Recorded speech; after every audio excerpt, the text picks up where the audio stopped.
Good morning, good afternoon, and good evening to many of us. Welcome to CEO Talk, a series conducted by CXOTV, where a CEO narrates a story and shares the learning and success of building a great brand. So today, our guest is Dr. Apoorva Ranjan Sharma, co-founder and MD, 9 Unicorns. Dr. Apoorva, in a startup ecosystem, having led venture catalysts to become one of the top 7 global incubators and early stage investors, a first of its kind recognition for any Indian investor platform. With an illustrious career as an investor, startup, mentor, and unicorn builder, his life story is nothing but a kind of a iconic biopic. Born in 1973, Dr. Apoorva's journey is a testament to the rise of a man from ordinary to extraordinary. As an angel investor, Dr. Apoorva has seen life from the bottom of the pyramid, having experienced scarcity and learned life lesson and business fundamental well before the advent of marketplace. In 1999, Dr. Apoorva's life took a introduced to the world of angel investing. In 2002, Dr. Apoorva returned to India with a vision to build India's first business incubator. His hard work and dedication paid off, and he was recognized with numerous accolades, including the President of India Award for the Best Incubator in 2005. He also received recognition from Ratan Tata and Narendra Modi for his milestone contribution to the startup movement in India. Dr. Apoorva is more of the startup developer than an investor and has always worked towards developing the startup more efficiently. He acquired his PhD degree from University of MIT in 2014, which further strengthened his expertise in the field. Dr. Apoorva's love and support for budding entrepreneurs have always been evident, and he was one of its kind to believe in our plan. In 2016, with 3 seasoned experienced entrepreneur, he co-founded his dream project, Venture Catalyst, India's first integrated incubator that has democratized the angel investment space in Tier 2 and Tier 3 cities in India. He also co-founded 9 Unicorns, Elevate, and Beam FinTech Fund. Dr. Apoorva Ranjan Sharma is considered as the founding father of startup ecosystem in India. He has curated, incubated, and led seed investment of over 100 startups to date. Welcome, Dr. Apoorva. Thank you, Anuj. We've done close to 300 plus investments in the last 7 years. And just to update, and around 70 companies are above $50 million in our portfolio. Combined portfolio is around $9 billion. And many of them become unicorns. Many of them are unicorns. Wow, thank you so very much. Thanks for the update. So, Dr. Apoorva, you have an elaborate experience and you have been associated with several organizations, So, amongst the ongoing funding winter, so investor sentiment is divided. According to you, which sector are the investors most bullish about?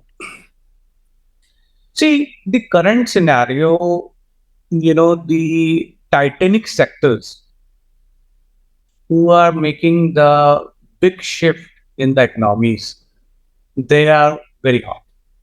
For example, ESG. ESG is a mandate set up by United Nations that every country has to reduce the carbon footprints across the globe. So India is also on that ride. So that's why my EV companies, especially there's a lot of capital coming for the EV companies. The companies which are, for example, EV two-wheelers, electric two-wheelers, whether it is electric, companies like Chip Electric, companies like H&2, or maybe electric two-wheeler, electric cabs, or maybe, electric batteries, all of them are attracting significant capital. Even in the agri sector, which is another significant Titanic sector because that has a capacity to transform the complete economies, right?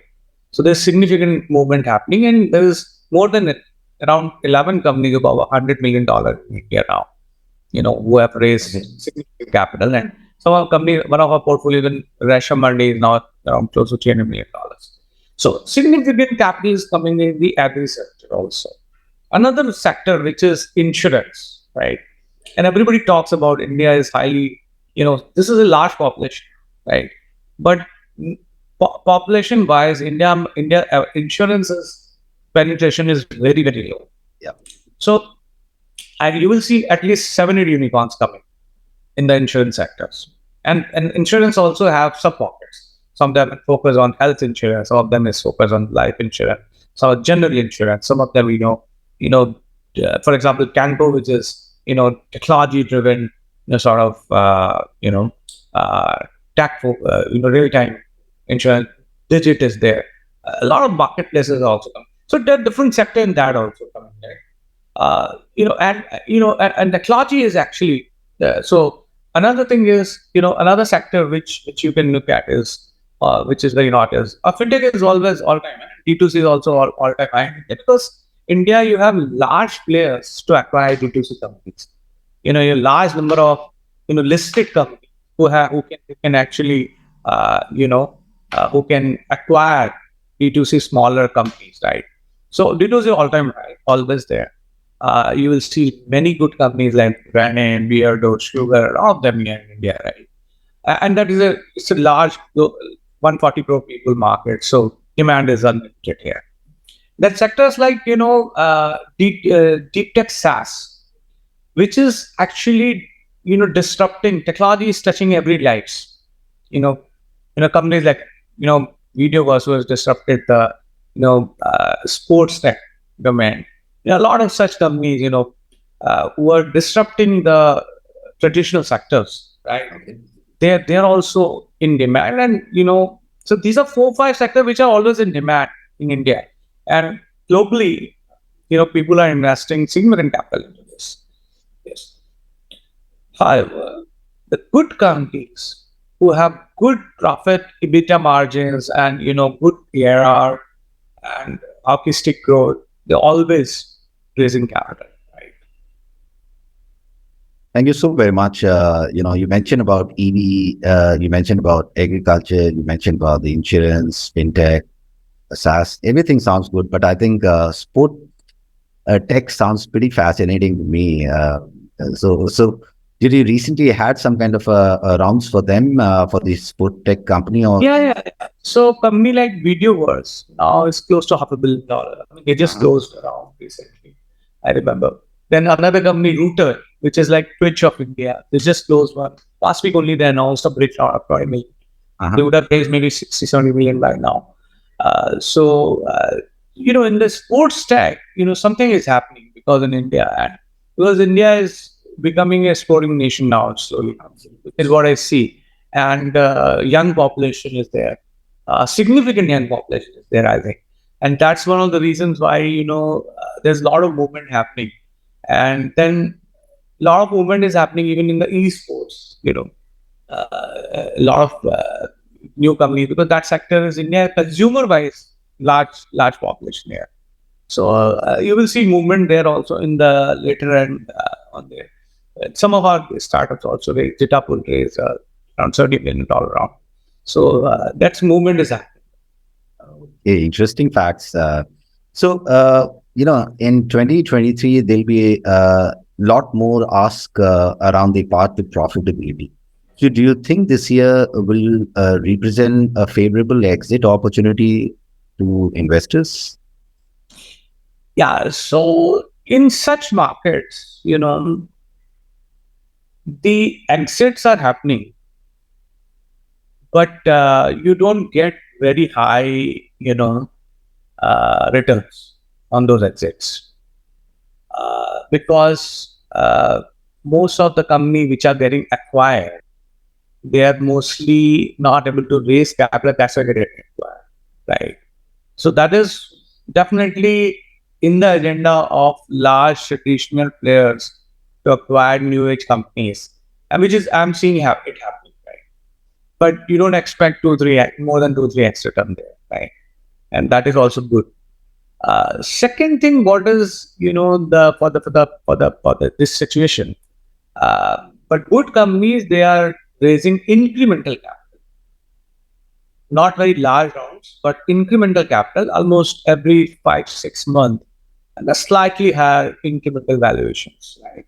So that is a strategy which I suggested to most of our portfolio also, right?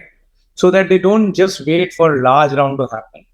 They just have to do maybe, and you also see a lot of large venture capital funds just cutting small checks. They're also becoming sort of experimenting with small checks, right? So that is also happening. These are new phenomena happening in the venture world. Normally this is maybe a market led or market driven, but people are investing capital, and the people are investing capital. So these are new things which we should adopt and be safe. That's what I can say. Okay. And Dr. Apoorva, how do you see the startup ecosystem evolving over the next 2 3 years? And what are your predictions for the future of the startup industry? See, India is a golden spot, right? In the startup. Clearly, during the underlying drivers are very strong. The building blocks are very, very strong. So digital India is digitization has a significant impact on the startup ecosystem in India, and that has led opening up a new markets in tier 2, tier 3, tier 4 cities, and that is increasing the consumer. So that is the reason why you see a lot of aspirational Indians starting a new company. You see that from around 10,000 startups in last 7 years to around 1 lakh start, 10 times growth. And even if it is next 7 years, 7 times or 10 times growth, you become a million startup, which is what happened in China in last 40 years, right? Which is what happened in the US last 40 years, right? So you will see that Indians will be surpassing because our hit ratio is very, very good. As I said, out of 1,000 plus unicorns globally, you see the number of unicorns done by Indian guys is 200 plus, 110 in India, 94 plus in US by Indian founders. So our hit ratio is globally recognized that Indian founders, they are quite capable and they are able to make good unicorns, right? And that is why you're getting a chance and you're getting good money in Indian market, around 2,000 plus global investors who spotted India to invest. Even if they are cutting small checks now, but the checks are coming, right? So in due course, in 3 to 7 years, today is a war situation, right? It will improve in next 1 year or so. We are assuming, we are expecting, but the growth of startups is inversely proportional, because whenever it's this kind of situations, a lot of Indians, they do startups. A lot of globally, that's a situation. And the birth of some of the most disruptive technologies, some of the most disruptive, or innovative product come out, right? And you will see it happening in next 3 to 7 years time, right? So that's my thesis, and that's my analysis for the Indian market, and hopefully, right, it's going to be a million startup economy after 7 years. It's going to be at least 500 unicorn economy after 7 years. It's going to be at least 3,000 unicorn economies in the next 7 years. That's what I see Indian startup ecosystem, and contributing at least 20-25% to the Indian GDP. Today we are contributing around 12 to 14% to the Indian GDP. So it may grow to 20-25% in the near future. Okay, contribution to 20-25% of GDP is really a convincing expectations. And even the hit ratio you mentioned about is close to 20%, including the Indian and the US founders, the Indian founders in India and US. That's again very convincing figures. Do you think this is getting fueled because India is +1 to China? The startup ecosystem will further accelerate. Do you think that is again one of the kick points? Yeah, I mean, I think the there was 90s and early 2000. India was known for IT services. Yeah. And for 30 years, I'll say 30, 35, we were on the ride up, and you see the impact in the US, best of the CEOs of largest global startups, they're engaged, right? But now is the time we are going to be on the ride for startups next at least 10, 15, 20 years, right? If not less than that. 10 years gone, another 20 years, you see. So I definitely see India to become a very, very large global player in the startup ecosystem, because now we have realized and we have proven already. In very little capital, we can create, 115 unicorns in India. In a very small number, just 1 lakh startup economy was, and we are 115 unicorns. China is around 12 lakh, 1.2 million startup economy, and they have just 176 unicorns, right? So, we have proven to the world now that we can produce some of the best entrepreneurs, right? And that's why, as the early stage player, we are the large early stage player, and we are globally number 3. Almost every month, we are investing 7 startups. Absolutely, absolutely. I agree with you. I think we are ready to face the global headwinds. And with this, I'll just move down to the next question. In recent times, Mumbai as a startup hub has taken several steps to boost the startup ecosystem. What do you think, they can do to help the early stage ecosystem and boost the local economy? So I think in early stage, Mumbai is the biggest one, undoubtedly. We are there. We are world number 2, number 3 always, right? I mean, almost if there is 1 out of 3 investment early stage done by us, right? Then we have 100x.vc. Then we have OEOs here. We have large K capital. Early stage, you have some of the best VC sitting, right? 9 unicorn is there, right? And venture cap. So we've got some of the best players here in early stage investments, right? And second thing, it being a financial capital, some of the best fintech companies coming out of Mumbai. Yeah. Right? So, these two combinations actually working very well to create, Mumbai to become some of the fastest growing, hub of startups, some of the fastest growing hub for early stage players, right? And, surrounded by, Pune, surrounded by, Nasik, surrounded by, the Kolhapur and couple of, it is 7, 8 small cities which are producing, even Ahmedabad startups are coming here, right? So producing some of the best startups and also some of the best early stage players. IB Capitalist there. And I'm now 7, 8 names which I constantly interact with, who are actively investing in early stage. So Mumbai probably is, becoming the hub for early stage players, early stage investing VCs player. So if we talk about the total counts and what do you think, how many early stage investors are there, like in terms of the count there in Mumbai? The institutional ones. Yeah, institutions wise, India has close to 1,000 plus VC now, as per SEBI website, I see. Yeah.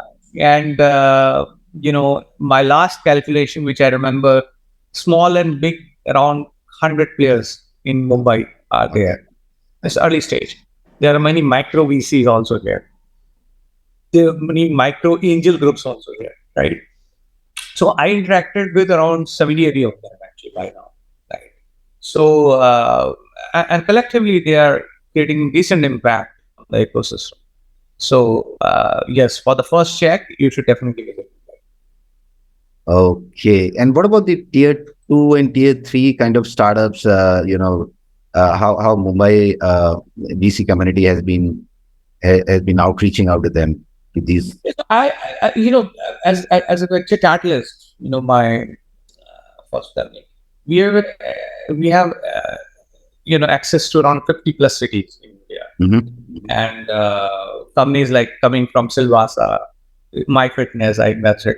They're just bought by Mensa from us. Companies like Rene come from Ahmedabad. Companies like IGP come from Pune and Lucknow. A lot of tier two, as far as I know, 35% investment of our group is into tier two, tier three startups. And this is one of the best things which is happening to India. India is not like a concentric circle. Yeah, boss, everything in San Francisco or New York. No, nothing like that. India has today around 27 cities which are producing startups constantly to us. We get around 700 to 800, sometimes 1,000 startups every month, right? I mean, some of them come for the new round, some of them come for the next round, some of them, because we are a multi-state VC. So, but we have seen these kind of things happening to us almost. And a lot of, around every month, I've seen 100, 150 startups coming from the tier 2, tier 3 startups ecosystem. And that is one of the best things. Like, for example, Ahmedabad has become like D2C, right? Surat become, a tech hub, right? Yeah. When I went to Surat around 7-8 years back to talk about angel investment, there was not a single incubator. There were around 7-8 incubators there now, right? And around close to 200 angels community there, right? So when I went to Raipur, I remember long back, around 6 years back, they were around not even 5-10 angels I met. Today, when I go there, I meet at least 200 angels there. Right? So, when I go to Kanpur, particularly on Lucknow, we see at least 50, 60 angels there, right? So, when I'm visiting these cities now, I see a big difference between when I went there 7 years back and now, so all these Jaipur, Udaipur, all of them becoming startup hubs, and they're producing good startup. Even, Indore has many unicorns now. Some of them we are investors also. And this is so India is inclusive growth. It's not like, concentrate one SFO of the world, or we will produce maybe 10 SFOs in India. Right? And it is just not Delhi, Mumbai, Bangalore. 7 years back, when I looked at the landscape, 84% of them was concentrated Delhi, Mumbai, Bangalore, right? Or Pune, or a little bit of Hyderabad, or maybe a little bit in. But today you see 27 cities, at least in India, who are producing startups, right? And you can see that numbers validation from DBIIT list, which is listed around 88,000 startups. So you see the split very fast there. Absolutely, I agree with you. I think the startup ecosystem is currently not, saturated only to those 5 cities, being spread it all across. So, as a veteran investor, what you look at, like, is it you look at more on the founder profile, or is it that you look at the idea, or is it a combination of both? What is the ratio split on to it? See, I tell you, Anuj, we are in a very, I'll say again, third mover advantage. India is having many tectonic sectors, right, which is throwing many problems to us, right? And our entrepreneurs are picking up, and I'm surprised to see the imaginations of these entrepreneurs. They are picking up such threads and creating a solutions, and lots of good startups, right? So we are in a totally different stage, So it is very important to understand that, the bigger the challenge in the ecosystem, you'll see the best of the startups coming out of it, right? Best of the ideas coming out of it. And we are in that advantageous situation today, right? And we have learned how to raise capital, how to create a concept to, in a company which is big. So this is happening. Okay, so with this, I'll just come down to the last question of our discussion. So, TiE Mumbai is coming up, and you are one of the member or the corporate member within the TiE. I'm the board member also. You are the board member, yeah. Now recently declared the vice president elect. Arre, that's good. So, Rano is the president. Rano is the president. Yeah, absolutely. I've just been, they've chosen me to help them rather than Okay. others. So can you just let us know what are the key theme and the focus areas of TiECon Mumbai 2023? Why should founders and the other startup stakeholders attend this? So I'll tell you, you have to understand that, this everybody talks about our unicorns, but they don't, the biggest growths and hockey stick growth is happening at two stages. One is when you are idea stage, right? And the second is when you become $100 million or $50 million kind of companies, right? From there to a unicorn is another journey, right? So India has close to 1,000 companies which are above $100 million. The significant work is required there.